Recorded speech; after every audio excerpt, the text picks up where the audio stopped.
Good evening and welcome to eMix's 5-point lesson. Today we will be focusing on comparative adjectives.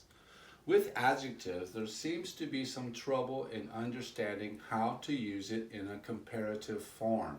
Here today, let's look at some examples and some of the rules that we should follow by using a comparative adjective. In rule number 1, we should understand that comparative adjectives are used to compare differences between two objects that they modify.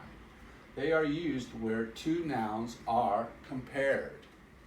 As an example, noun would be your subject plus your verb plus the comparative adjective and then plus than and followed by the object noun.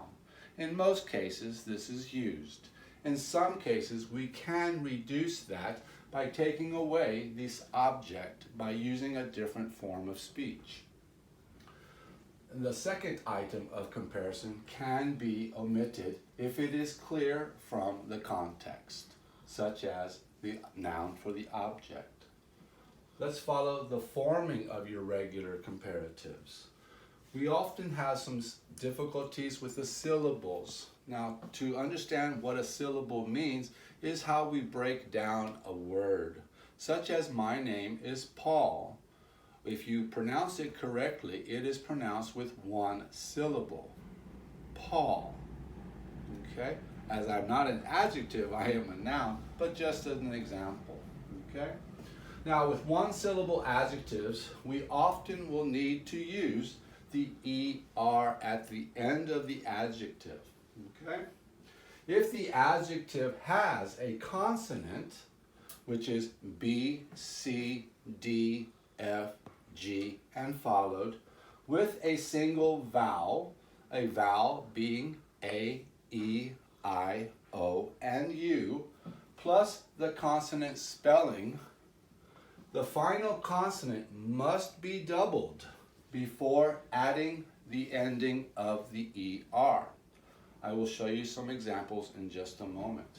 Let's now follow the two-syllable adjective.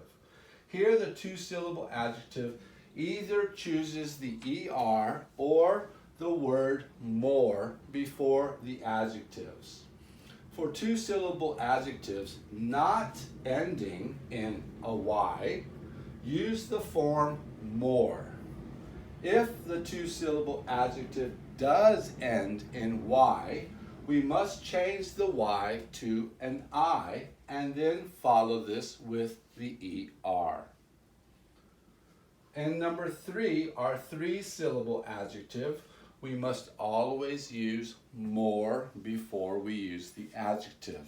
This means we do not put the ER at the end. Let me show you some examples. As we referred back to the first one, comparative adjectives, using the noun as the subject, the verb, and the comparative adjective, we do see this example above. As the first sentence, America is larger than Japan. As we see the subject and the object. Hi. In a second example, taking away the subject, and we just put one, we could say this box is smaller than the one I lost. Being the one, being of course the object, it can be taken away and reduced.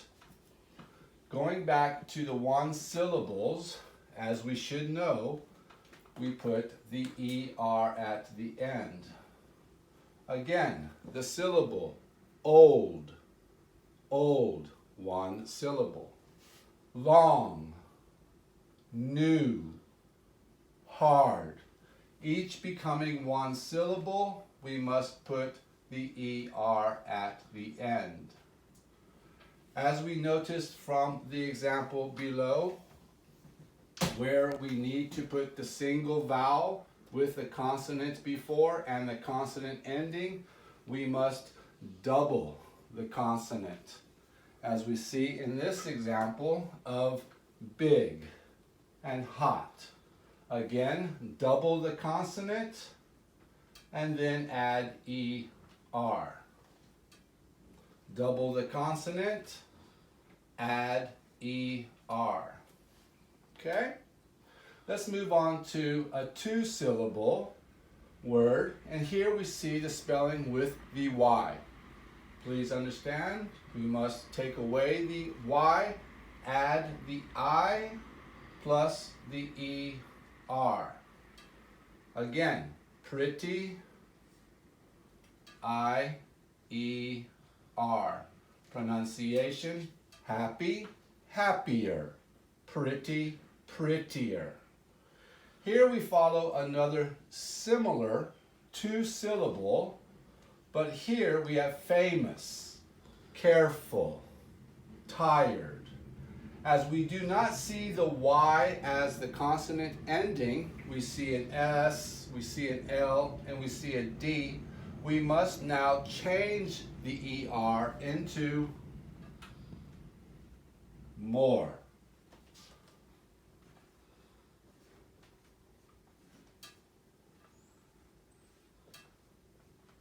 And now the pronunciation, more famous, more careful, more tired. Okay, please remember, do not put the ER for these two-syllable adjectives. Going to our third syllable, we also use three-syllable adjectives. Always use more. As we see through these three examples, important, three syllables. Expensive, three syllables. Beautiful, three syllables. So all three of these will use the more as the comparative. Okay? I hope this will help you in understanding how to use our comparative adjectives and the rules that follow through. Thank you.